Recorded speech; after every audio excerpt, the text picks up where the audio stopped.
Update naman po tayo sa oil spill sa Bataan. Ating alamin mula kay Rear Admiral Armand Balilo, tagapagsalita ng Philippine Coast Guard. Magandang tanghali po, Rear Admiral. Magandang tanghali, Ninya, Tasikdale. Magandang tanghali po sa lahat ng inyong mga taga-subaybay. Okay, ano po ang update sa ngayon dyan po sa operasyon ng PCG sa lumubog na MT Terra Nova?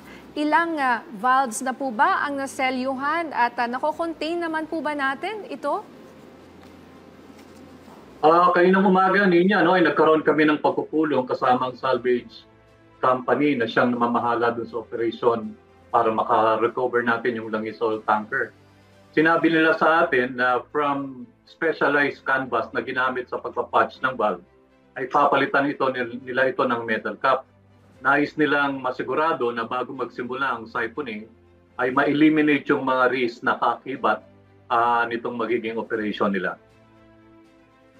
Sir Armand, kailan po ba magsisimula yung siphoning ng langis? At gaano po katagal yung pagsipsip ng langis kapag sinimula na?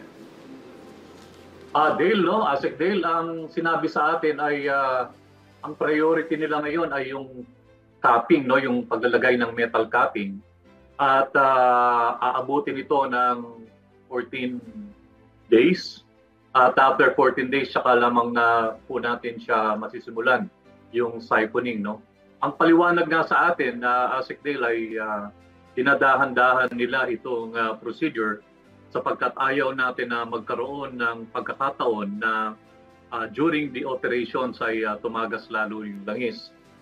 Nangyari itong kanilang ganitong rekomendasyon dahil sa pag-aaral, tinignan nila yung integrity ng structure ng barko at kung gagawin kagad yung siphoning na wala pong matibay na patching ng valve ay baka po siya magkaroon ng leakage. Okay. Sir, kumusta po ang monitoring sa iba pang karagatan tulad ng Bulacan, Metro Manila, Pampanga at Cavite? Ninya, kahapon nag-aerial inspection si Admiral Gaban at batay po dun sa aerial inspection, mga oil sea na lang po yung nakikita. At yung mga pumunta po dun sa bayan ng Cavite, ang aming pong assumption ay yun po yung mga langis na naunang tumagas at yun na po ang nililigom natin sa pakikipagtulungan po ng local government units saka po ng Philippine Coast Guard Auxiliary.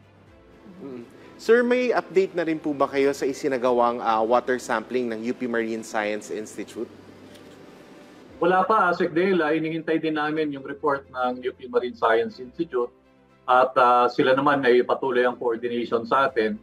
At pagbibigay alam namin sa inyo kung ano po yung resulta nito once the information is available.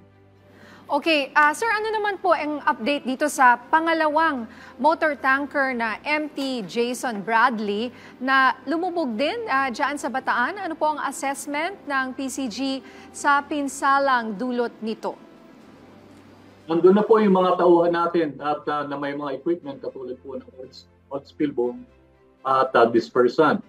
At patuloy pong nagmamonitor yung mga tauhan natin doon sa area.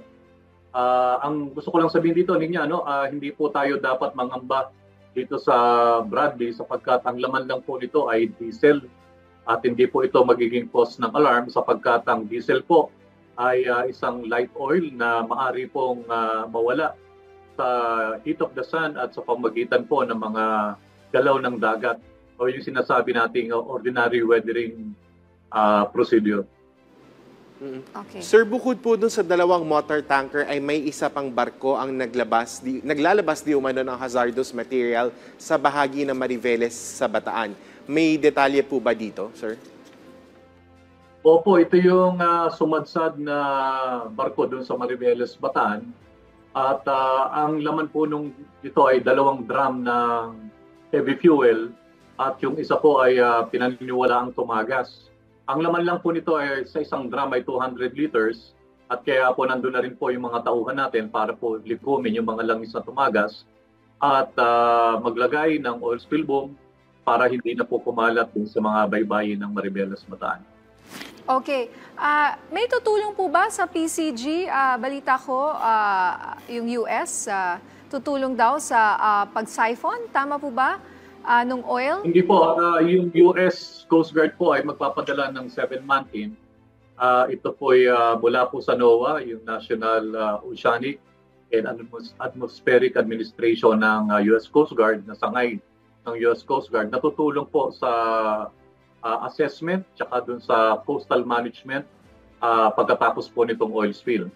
Ang tingin ko rin po, merong silang marine environmental protection personnel na siya namang mag-a-assist sa atin sa pag-evaluate o sa pagtingin, pag-supervise ng oil spill operations, recovery operations dito sa motor tanker Terra Nova.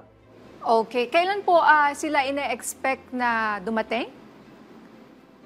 Parating po sila ngayong weekend, baka po next week ay pumunta na po sila doon sa ground zero. Okay. How would you compare po itong oil leak na ito, no? Doon po sa nangyari sa Mindoro? Itong oil spill na kaso natin ngayon, itong incident na to niya, ito po ay sabihin na nating manageable at on top of the situation po tayo. At ang panganib na dulot po nito ay hindi katulad ng sa Mindoro, sapagkat right from the start we were able to control yung pag-leak nung tanker at nami-minimize po natin yung effect nito sa mga kabayanan na malapit dito sa Manila Bay.